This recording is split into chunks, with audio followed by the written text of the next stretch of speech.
హల్లెలూయా. ఎఫెసీయులకు రాసిన పత్రిక 6వ అధ్యాయము 11, 12. మీరు అపవాది తంత్రములను ఎదిరించుటకు శక్తిమంతులగునట్లు దేవుడిచ్చు సర్వాంగ కవచమును ధరించుకొనుడి.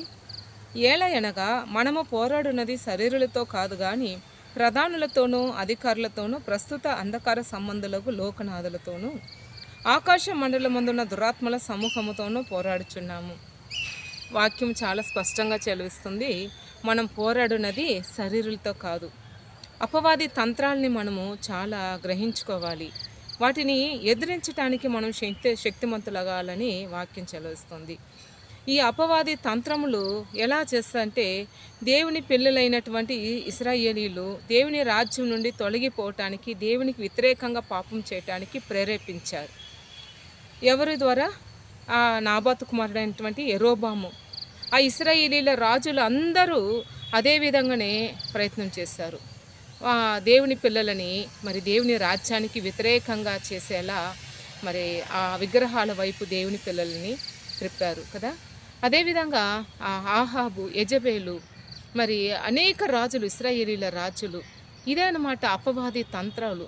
వాని యొక్క తంత్రాలని మనము జయించటానికి మనము చాలా జాగ్రత్త కలిగి ఉండాలి. మనం అనుకుంటున్నాము మనకి కంటికి కనపడేటువంటి మనుషులని, వారిని పరిపాలన చేసి వారిలో ప్రేరేపణ కలిగించి మనకి వ్యతిరేకంగా మనల్ని బాధ పెట్టడానికి, కష్టపెట్టడానికి, అవమాన పెట్టడానికి సాతానుడు క్రియ చేస్తున్నాడు.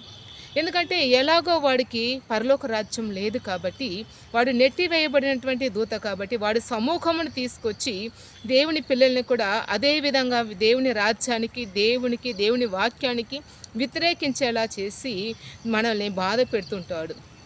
ఎందుకంటే దేవుడు మనకి ఆ యొక్క అభిషేకం ఇచ్చినాడు. మన పైన ఉన్నటువంటి వెలుగు వాని కన్నులకు మరి బాధ కలిగిస్తుంది. వాడి కన్నులని మరి అది ఆ ప్రకాశము వాడి కన్నులని మరి ఎలా అది అగ్ని వలె కాల్చివేస్తుంది.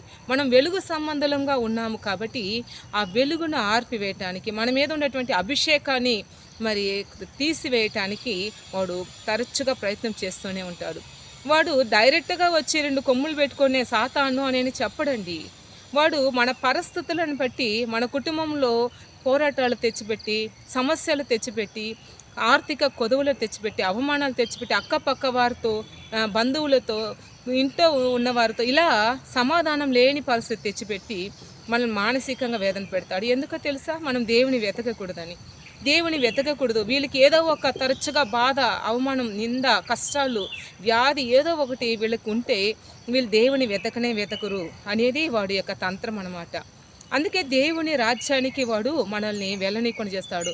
అహాబు రాజు, యెజబేలు ఆ బాహాల్ని, అస్తరోతు ఆ యొక్క విగ్రహాల్ని ఆరాధించేలా ప్రేరేపించారు. ఎవరు ఆరాధించలేదో వాళ్ళని బాధపరిచారు. అదేవిధంగా యెరోబాము, మరి అనేక రాజులు అలాగే చేశారు. ఇప్పుడు కూడా ఆ స్పిరిట్ ఉంటుందండి. ఇప్పుడు చూడండి, యెజబేలు ఆత్మ ఎలా క్రియ చేసింది. అప్పుడు పాత నిబంధనలో యెజబేలు ఆత్మ ఉన్నది కదా. మళ్ళీ క్రొత్త నిబంధనలో యోహోను ఎలియా ఆత్మ కలిగిన వాడు అనగానే అక్కడ యెజబేలు యొక్క ఆత్మ అక్కడ ఎంటర్ అయింది కదా.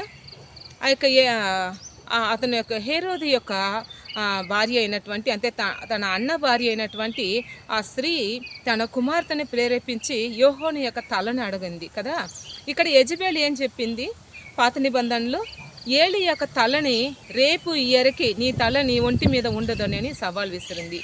కానీ అక్కడ ఏలియా దేవుని చేత ఎత్తబడాడు. అగ్నిరథంలో దేవుడు ఇంత మటుకు చాలు ప్రభువా అని ఆయన తన ప్రాణంని విసికి దేవునితో పోరాడి, ఇక నేను చేయలేను, ఇంతకు పైన నేను చేయలేనని ఆ అభిషేకాన్ని ఎలీషాకి ఇచ్చేసి ఆయన ఎత్తబడ్డాడు. కానీ అక్కడ తప్పించుకున్నాడే అనేటువంటి ఆ యొక్క యెజబేలు ఆత్మ ఏం చేస్తుంది?